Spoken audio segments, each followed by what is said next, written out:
and welcome to the pod. I'm Grace, your host, and with us we have Tom, who is an associate project director for a construction company. Yep. Thank you so much for coming on. Thanks for having me. Honoured to be here. It's a pleasure. So tell me exactly what that role means. So an associate project director is really just the grading that we have at our company. I work for Mace Group, but essentially I'm involved in project delivery and project leading of construction projects in London for a main contractor called Mace Group. Wow, sounds important. Feels important. It's exciting. Yeah. I enjoy it. Yeah, it's very, very good. So we'll get into how you got there and that in a little bit more detail, but let's just go right back to the beginning. And what did you want to be when you were growing up? I was thinking about this as I was preparing for this pod. And I played football, was never really that interested in getting into football. Mm-hmm. I've always been interested in trucks and diggers and big bits of steel and concrete and buildings and architecture and that sort of thing. My parents and my brothers and sisters, they're all in construction, apart from my younger brother, who is out in Malaga, living the dream. Nice. But yeah, my mum and dad, mum was a structural engineer, dad was a project director, MD for various construction companies.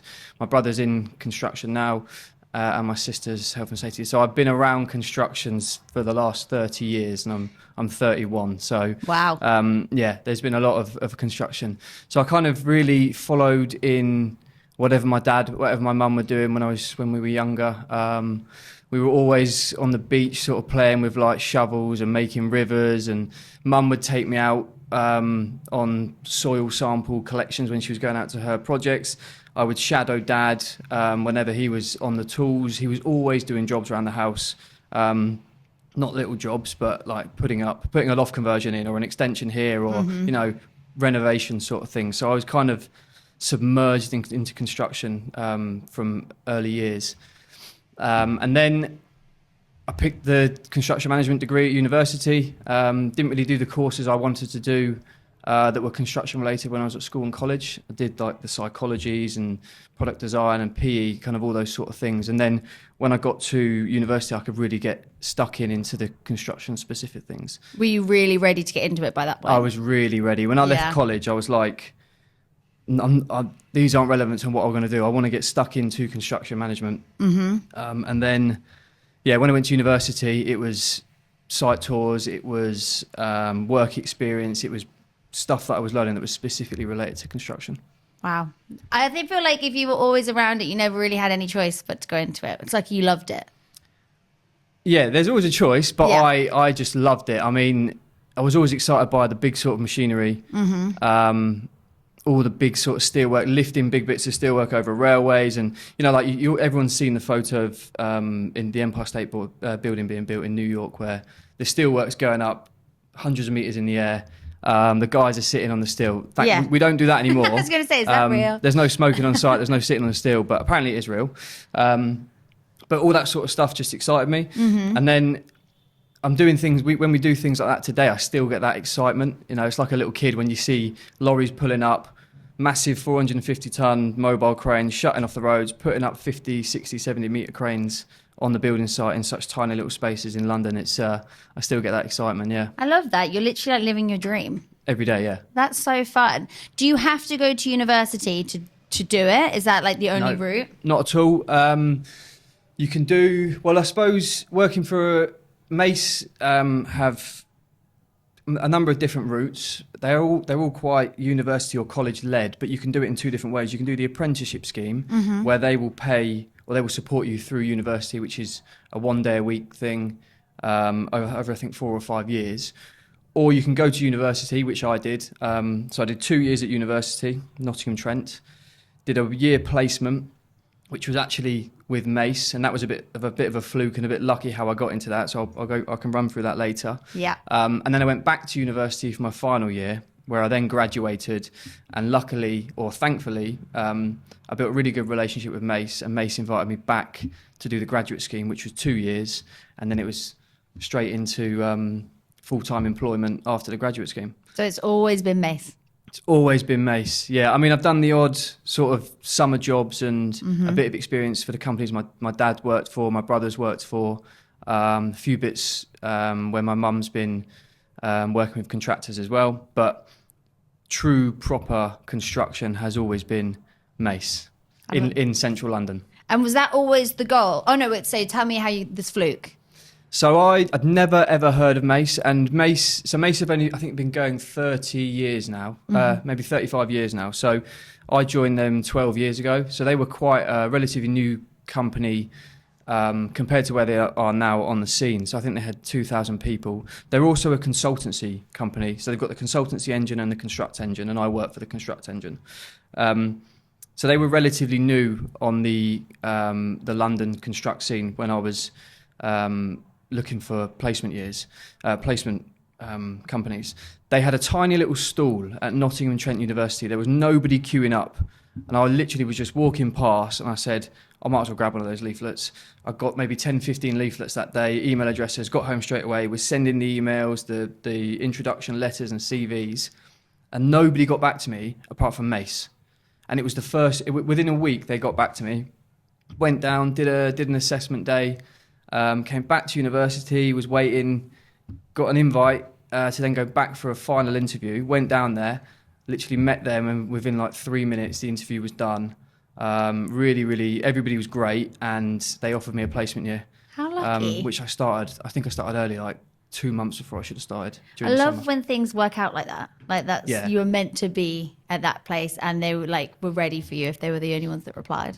And there's a bit of fortune in that as well, because Mace are the number one main contractor in London now. So to have that opportunity 12 years ago, the first company to ever work for is, there's a bit of luck. Also, you create your own luck. Yeah. I like to think all the time. So to be involved in the company that early, they back your education, they back all your training, they give you all the experience you want and the progression. If you want the progression, they will give it to you as long as you put the work in. Mm-hmm. So I've had really, really, really great opportunities. I worked on amazing projects, all in London, which is unreal experience in terms of construction for all over the world. Wow. I know this is me just being probably really silly, but they're a construction company. Like, what does that even mean? Like, how does it begin? Yeah. So we offer services as contracting specialists. We're a management contractor. So we will get a brief from a client and we will then tender the project, and we might tender against 3 or 4 other competitors of ours. So they'll say, I want a 10-story office block in Liverpool Street, for example. That's the project I'm working on now. Here's the brief, here's the specification, price this and give us a program. We might say, okay, it's going to cost you 100 million. We can do it in 200 weeks program. We submit that, and then we're up against 3 or 4 other competitors, and they'll get back to us. We'll do a few tender processes and meetings. We'll get feedback from the clients, and then hopefully 9 times out of 10, I like to say we win the job. Mm-hmm. And then we plan how we take their design, which is just past the concept design, or it's a functional design, and we make it a compliant and functioning design and build the physical end product for the end user. So like compliant, is that like health and safety and everything? Health and safety, quality, fire regulations, how the building feels, the warmth, the fresh air, smart systems, speakers, evacuations, all the TV screens, everything. Oh my God. Yeah, we do. So much goes into it. Pretty much, we'll do everything from a hole in the ground all the way to the finishes. No matter how fancy or simple they may be, we can do it all. That is epic. I can't believe that. Is 200 weeks real as well? Like, things can take such a long time. Things do take a long time, yeah. So it all depends how big it is and what the constraints are. I think our project's 162 weeks we've got, which is, what's that? That's just over 3 years, isn't it? Feels like a long time. So that's quite a long one for me. I think most of the projects I've been on have been around about 2 years. This is the first one where it's been just over 3 years. But it all depends what the challenges are. I mean, we're building over the Hammersmith and City line, the exposed section at Liverpool Street Station. That's so cool. We're doing stuff through the night. We're working with TfL to making sure that they're not disrupted. We've got a one-way street next to us, and Liverpool Street is chock-a-block all the time, like 24/7. So you've got loads of buses, you've got taxis, you've got cars, you've got lots of our big lorries coming in and out. So it's pretty chaotic, but we are down to manage and make sure that everybody can operate as they would normally, even though we're here making a load of noise, keeping the dust and noise to a minimum, because that's a health and safety issue. But we're making sure people aren't disrupted and, you know, businesses can still function. And then at the end of the 3 years, our number one priority is to give that client a building that they can use on the next day. That is wild. You don't realize how much goes into it from like one company doing it.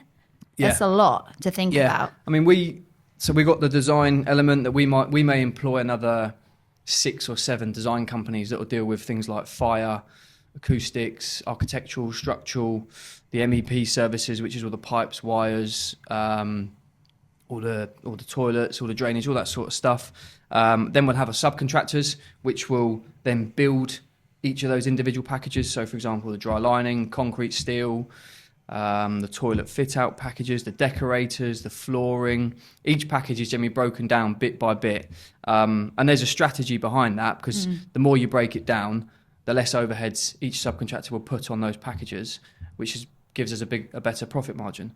And that can vary from project to project, depending on the profit plan of each of your projects. But yeah, there's hundreds of people involved. So on the project, just workers alone right now, I think we had 350 people yesterday just carrying out the work. You may then have another 150 behind the scenes design teams in there, architecture officers, structural engineering officers, doing all the works behind the scenes so that the guys on site can then build it. I feel like I'll really appreciate going into buildings of how much has actually gone into it. The manpower. No one, I don't think anyone will appreciate all the work that we put in, because everything gets covered up and all they see is the nice finishes. Yeah. You know, the lights are on, the heating works, the toilet's flush.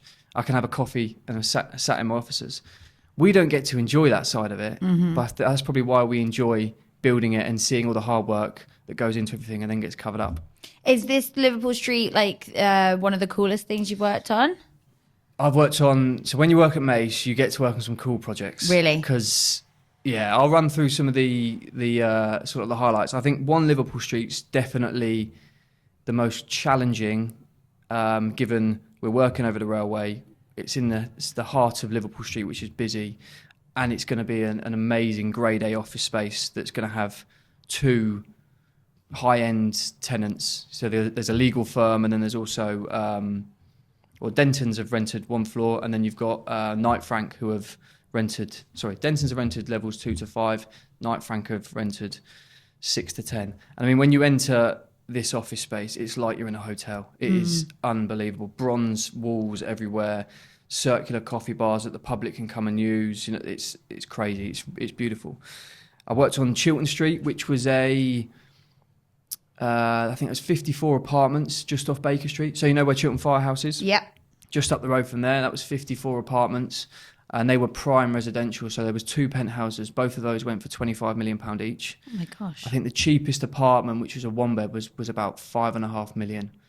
The finishes were beautiful. I walked Jason Statham round that one day. That's cool. That's a highlight of mine working at Mace. That was my second job at Mace. So I was the young kid that they would send to do all of the tours, and by like the 18th or 20th go, I was like, I'm sick of this. Yeah. I don't want to do it. Went down there, saw Jason Statham at the end, and I was like, come on, let's go. Yeah, I'll do it. Yeah, it was good. That was good fun. I've worked on the Commonwealth Museum and the 3 apartment blocks in Holland Green, just on the back of Holland Park. Yep. So that was, I don't know if you know it, but it's a huge structure with a curved sort of, looks like a tented roof with curves, lots of concrete columns around the outside. That was a massive redevelopment. That was all listed, so we had to keep the roof. So to keep the roof, but to replace the structure and create a new basement and core through the middle, we had to prop the existing columns. So basically, it was floating on temporary steels for about 2.5 years, whilst we did all of the works inside and then tied the new structure into it. Jeez. And I'm assuming you haven't done anything like that before, so you have to think about how to do it. Yeah. So that's why so at Mace, we have access to the best temporary works designers, the best design teams, the most creative architects. They're making or coming up with these unbelievable designs and projects because they want to have an iconic building in these special places like Holland Park and the City of London. So you employ really, really competent and clever people to do all of this. We're lucky enough. I don't have to do the hard thinking in terms of how it works, but I have to make sure it's coordinated, everybody's in line, and then we've got a program to deliver and make sure that everybody's building it to their design. Because obviously we don't want anything to go wrong. Nobody can get hurt on our projects. And if things aren't in line with drawings or safety regulations, then ultimately people are at risk and the project's at risk. Yeah. Time, delay, and also lives at risk. Because I can imagine if someone gets hurt or something goes wrong, well, that's your reputation and that's catastrophic, right? You don't come back from that. Yeah, and people are out of work. People are maybe life-changing injuries, which you don't want. You know, people got families. People don't just. When you're on the industry, it can be really, really.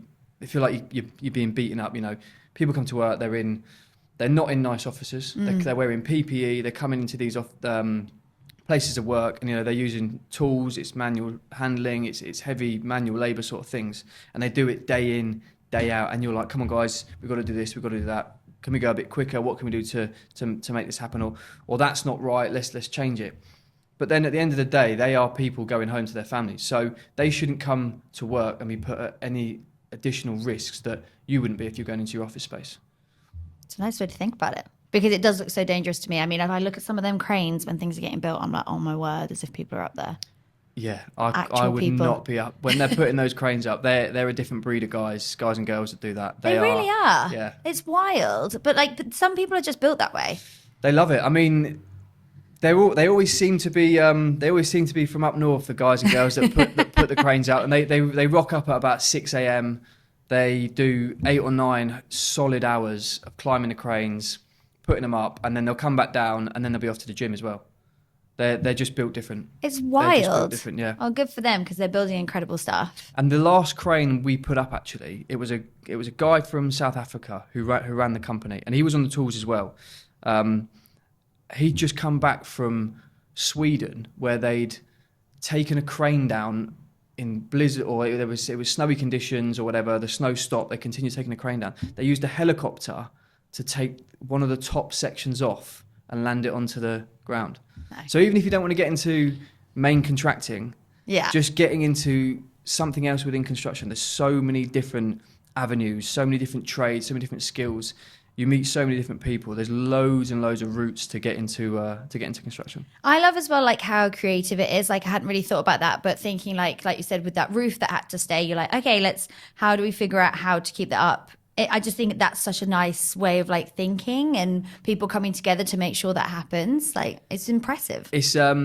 It's one of the few industries where you can see the physical results of what you've done for the last 6 or maybe a year, 6 months or weeks, and you can see the output straight away, which is really, really rewarding. That is cool. Yeah, it's really cool. I love that. And it's a big team. It's all about team when you're working in construction. Yeah, you have to be able to be get along with people, be a team player. Yeah. Otherwise, it's not going to work. Yeah, you can't. And there will be times where it does get a bit hairy and everyone's kind of a bit stressed out, or you feel like you're up against it, or you feel like nothing's working. But everybody sticks in it. You know, you have your moments, take people aside, have a chat, have a break, think about how we can unwind. You know, let's forget about this now. Let's go to the pub. But tomorrow we're going to go again, and we're going to get a result, and we're going to deliver it.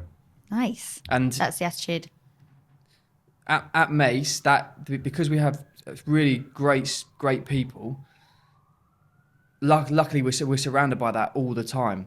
Yeah. So there's so many different construction companies out there. If you're getting into a construction company, if you can create a project where you're creating that sort of mentality and ethos, then that's probably the hardest part. The rest of it becomes easy. Mm-hmm. Everybody can solve the problems that we want to solve in construction. You just got to create that team ethos and work together. That is good to know. What about with your personal role? Like I know you said you did the tours. So where did you start to how you got to now? Is there a lot of steps to go Loads of steps, Is there? Yeah. And some of them they're not always the right steps, but you've got to learn from your mistakes as well. So I started off as an assistant construction manager. That's your very first role. Very, very first role. And I was pretty much a site manager. So I would be managing, or I would be helping the construction manager. I'd be shadowing him or her on the daily site activities, making sure people were working in the right areas, working safely, checking the quality, monitoring the program, and then making sure that they were able to continue their progress every single day. And then that was me. I was doing apartments when I first started, so that was just continuous for probably, I think it was 2 years. Then when I finished that project, after 2 years, I was then promoted to a construction manager. So I was then next step up, basically doing the same thing, but you've got more people in around you in your team. So you're kind of you're guiding, you're leading the team to then maintain site progress. So you're on site on a daily basis. My number one role was probably to be out on site 6-7 hours a day. It's a long time. Just monitoring and checking and learning as well, because you're the most.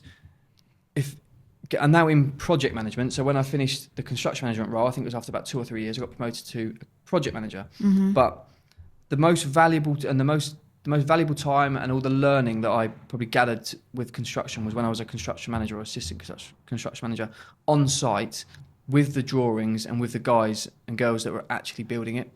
Because it's all good and well someone putting something on a drawing, but the people that are building it need to be able to read it and need to be able to build it. You learn so much from watching them in terms of like what access do they need, what sort of areas do they need to space. How is someone going to build that? You look at it in a drawing, it's a meter gap. No one's going to be able to build that. So let's rethink how we can design that so that then someone can build it properly.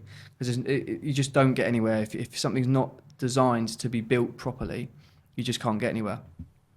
So then I went into project management, which is you're still on the same team. So you have a number of project managers, a number of construction managers, and the project managers kind of deal with the overall thinking and the strategy more longer term, sorting the design with the design team so that the construction managers can then go and build it.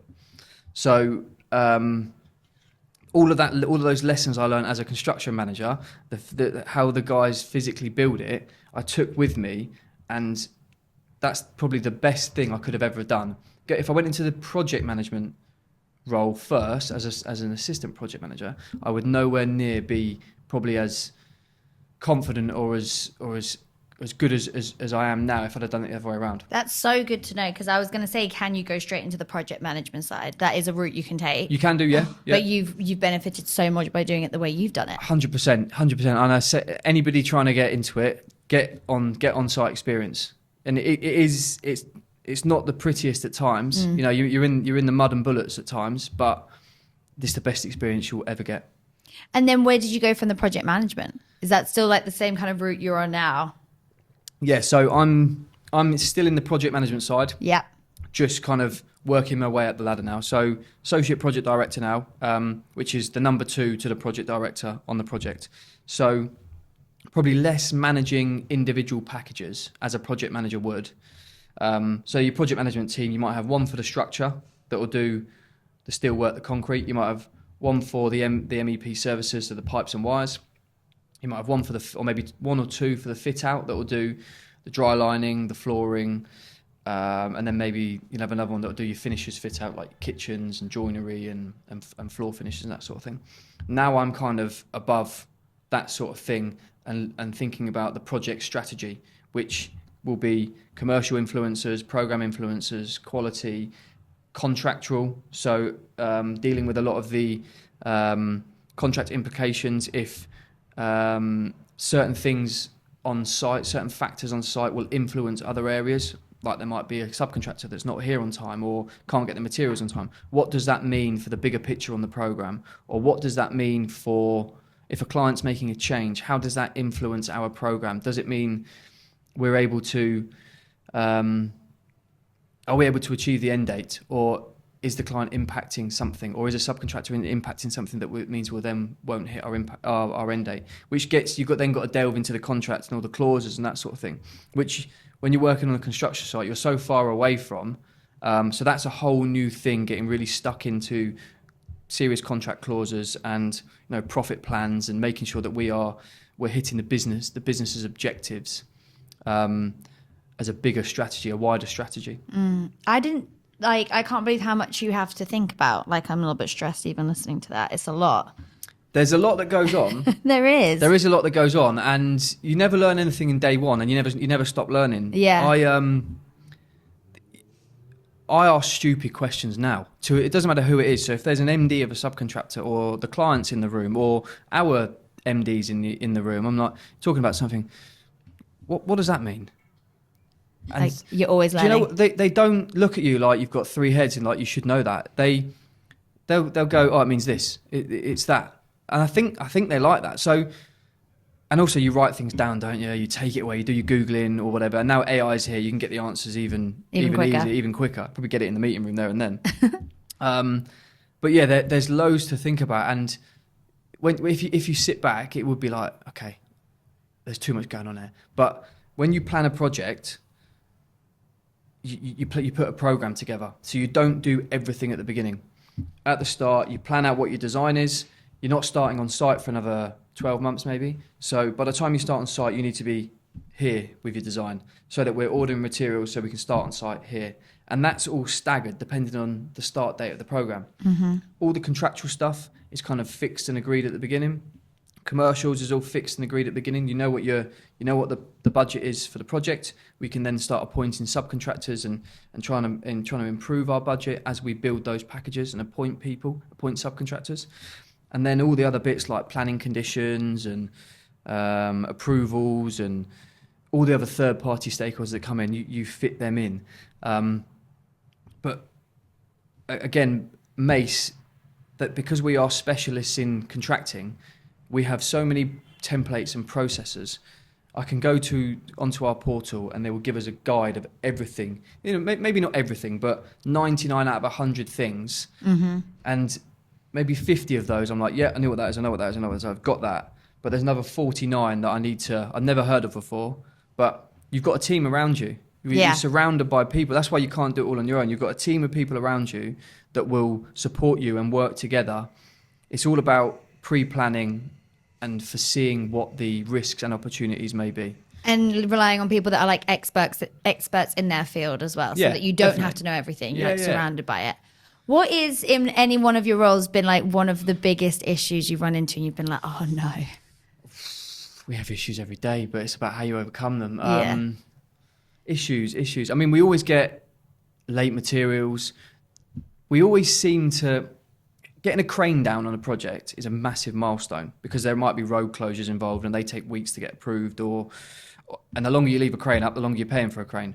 So we always seem to be panicking when it comes to the 6 weeks before we're putting a crane up. So the amount of planning, and which is good to see, because the reaction that comes out of it, everybody gets on board. Even the subcontractors straight away there, everybody's aligned to the objective that we've got to get this crane down. So all the works that we need to do that require the crane, everybody comes to it. What's the plan? Let's get it done. How the hell do you get a crane down in London? Yeah, it's tricky. I can imagine. Tight. Like, there's just no space around you. Yeah, we've the guys that we subcontract the crane operations out to. The planning that goes into that is unbelievable. Some of the machinery is unreal. Like because of the tight space where we are, you physically can't get the crane in one piece to the road, so it has to come in two or three sections with all the weights added at the back. They call it the ballast at the back. So that crane comes to site, then you've got to get another crane that's a smaller crane to then build that crane that then gets erected to then take down the tower crane. And then you do it all in reverse to then dismantle the larger mobile crane and then get rid of the smaller crane. The budgets for these things must be huge. Yeah. Because everything that takes time. That's a lot of clever people planning that. Yeah. I think a road closure in London is, for 2 days, is probably like 9 or 10 grand. Oh my gosh. Yeah. And that's just one tiny little bit of this whole construction. Yeah. Do you have any projects either that are already up or that you would love to be a part of, like a dream project? Or is there one you see in London you're like, I wish I did that? Yeah, there's loads in, I mean, walking around the West End in London, some of the retained facades where there was a project in Sloane, just down the road in Sloane Square I think it was on the King's Road. there was an existing, it might have been one of the old cinemas, it was an existing brick facade that they put a load of temporary steels through the windows, through the brickwork, and then they chopped everything else off around it. And then you've got this thin brick facade that's just standing there, that's listed, I believe, must be listed, and then they're building the new structure all around it. I'd love to get involved in one of those old historic buildings that you have to retain a load of the structure or the facade and then try and build the new structure into it. They're probably the most difficult jobs going. They're cut and carve jobs. So as soon as you touch something that's existing, maybe 100 years old, you don't know what you're getting yourself into. So a job that you might think takes, well, it might be one job, it starts becoming 8 or 9 jobs.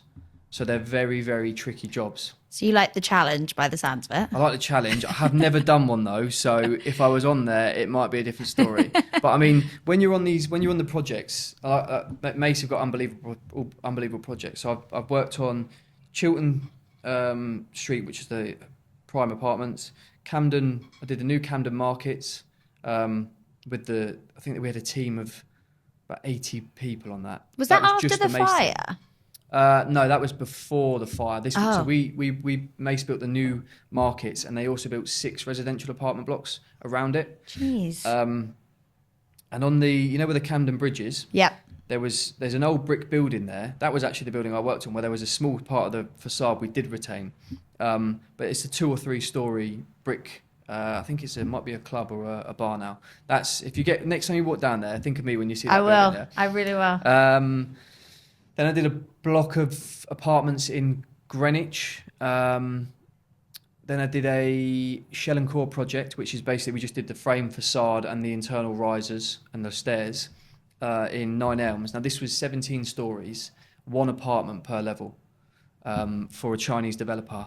They were unbelievable once the fit out contractor finished those. They must have been about 20, the cheapest must have been about 20 million per apartment. Oh my gosh.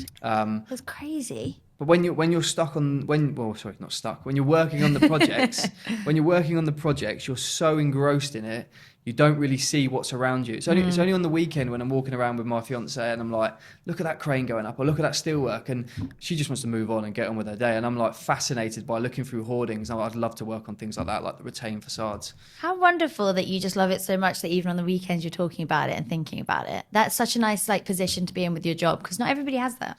I just got back from holiday with staying at my parents, and there was a building site down the road, and me, mum, dad, and my fiance were out on a dog walk, and 3 of us, mum, dad, and me, were looking and talking about the building site, and I could just tell my fiance was not interested whatsoever. But yeah, sometimes at the dinner table, it's all we talk about, and other people are like, "Can you guys just get a life?" When you're all in it as well, it must be so hard not to. It's lovely. Yeah, it gets competitive as well. Does it? Yeah, it gets competitive Because you're all in it. Yeah, trying to tell each other how much we know and who's right or what you just worked on and these cool projects. Yeah. It's good. It's a motivator. Yeah, it's cool.